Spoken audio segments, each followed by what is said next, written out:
আজকে আমার এখানে এই যে স্টেজের মধ্যে এক কৃষক ভাই বসে আছে, ওনার বক্তব্যে উনি কৃষক কার্ডের কথা বলেছে, শুনেছেন আপনারা? এই কৃষক কার্ডের কাজও কিন্তু খাল খননের কাজ যেমন আমরা শুরু করেছি, ফ্যামিলি কার্ডের কাজ যেমন আমরা শুরু করেছি, আল্লাহর রহমতে কৃষক কার্ডের কাজও আমরা ধীরে ধীরে শুরু করেছি। হতে পারে এখন পর্যন্ত কেউ বলতে পারে যে আপনারা তো অল্প দিয়েছেন। হ্যাঁ, আমরা কাজটি শুরু করেছি, সরকারের কাজ ধীরে ধীরে এগোয়। কারণ এই যে সামনে বাজেট আছে, এই বাজেটে আমরা ফ্যামিলি কার্ড এবং কৃষক কার্ডের জন্য অনেক বেশি বরাদ্দ রাখবো। কারণ বর্তমানে যে বাজেট চলছে, এটি তো বিএনপি সরকারের বাজেট না, এটি বিএনপি সরকারের আগে যে অন্তর্বর্তীকালীন সরকার ছিল তাদের করে যাওয়া বাজেট, এবং সেই বাজেটের মধ্যে ফ্যামিলি কার্ডের কোনো টাকা দেওয়া ছিল না, সেই বাজেটের মধ্যে কৃষক কার্ডের জন্য কোনো টাকা দেওয়া ছিল না। সেই জন্য ইনশাল্লাহ এবার আপনাদের সরকারের বিএনপি সরকার বাজেট তৈরি করছে এবং সেই বাজেটের মধ্যে ফ্যামিলি কার্ডের জন্য বরাদ্দ রাখা হবে, সেই কার্ডে কৃষক কার্ডের জন্য বরাদ্দ রাখা হবে কৃষক ভাইদের জন্য। আমরা চাই মায়েরা যেমন স্বাবলম্বী হবে, আমাদের দেশের কৃষক ভাইরাও স্বাবলম্বী হবে। সেই জন্য কৃষক কার্ডের মাধ্যমে প্রতি বছর যাতে কৃষক ভাইদের যে সার, কীটনাশক, যেসব বীজ, ফসলের বীজ, এগুলো কিনতে যেই টাকাটির প্রয়োজন, তার একটি অংশ আমরা সরকারের পক্ষ থেকে ফ্যামিলি কার্ডের মাধ্যমে কৃষক ভাইদের হাতে পৌঁছে দিব, যাতে করে তাদের জন্য সমস্যা না হয়। প্রিয় ভাই বোনেরা, কি আপনারা সবাই কৃষক? গুড। প্রিয় ভাই বোনেরা, এখানে টেকনিক্যাল কলেজের কথা বলা হয়েছে।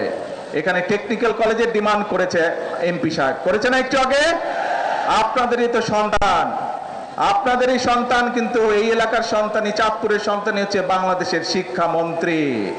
আপনাদের সামনে শিক্ষামন্ত্রীকে আমি এখনই বলে যাচ্ছি, যত দ্রুত সম্ভব সেই টেকনিক্যাল কলেজের ব্যাপারে যাতে ব্যবস্থা গ্রহণ করে।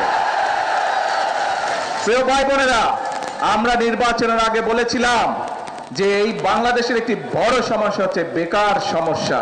আমরা চাই আমাদের দেশের তরুণদেরকে এই টেকনিক্যাল নো-হাউ দিতে, এই টেকনিক্যাল ট্রেনিং দিতে, যাতে করে তারা দেশে কোনো একটি কর্মসংস্থানের ব্যবস্থা করতে পারে অথবা নিজেদের ব্যবসা বাণিজ্য তৈরি করতে পারে, যাতে করে দরকার হলে তারা বিদেশেও যেতে পারে এবং বিদেশে যাতে ভালো চাকরির ব্যবস্থা করতে পারে যদি তাদের টেকনিক্যাল ট্রেনিং থাকে।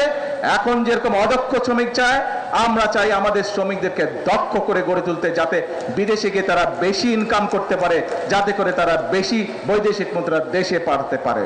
অর্থাৎ আমাদের লক্ষ্য একটাই, আমাদের উদ্দেশ্য একটাই, আমরা স্বপ্ন দেখতে চাই না, আমরা পরিকল্পনা গ্রহণ করতে চাই, যেই পরিকল্পনা বাস্তবায়িত হলে দেশের মানুষের উপকার হবে। আমরা পরিকল্পনা গ্রহণ করতে চাই, যেই পরিকল্পনা বাস্তবায়িত হলে দেশ সামনের দিকে এগিয়ে যাবে। আমরা পরিকল্পনা গ্রহণ করতে চাই, যেই পরিকল্পনা বাস্তবায়িত হলে দেশের মানুষের ভাগ্যের পরিবর্তন হবে। প্রিয় ভাই বোনেরা, এখন প্রিয় ভাই বোনেরা, এই যে কথাগুলো বললাম, এই যে পরিকল্পনার কথা বললাম, এই যে আমার লক্ষ্য উদ্দেশ্য আপনাদের সাথে বললাম, আপনারা কি এর সাথে একমত? কারা কারা একমত? কারা কারা একমত? হ্যাঁ, এদিকে? আচ্ছা, ধন্যবাদ। এবার বলেন তো কারা কারা একমত নন আমার সাথে? কেউ তো হাত তুলে না, তাহলে সবাই একমত?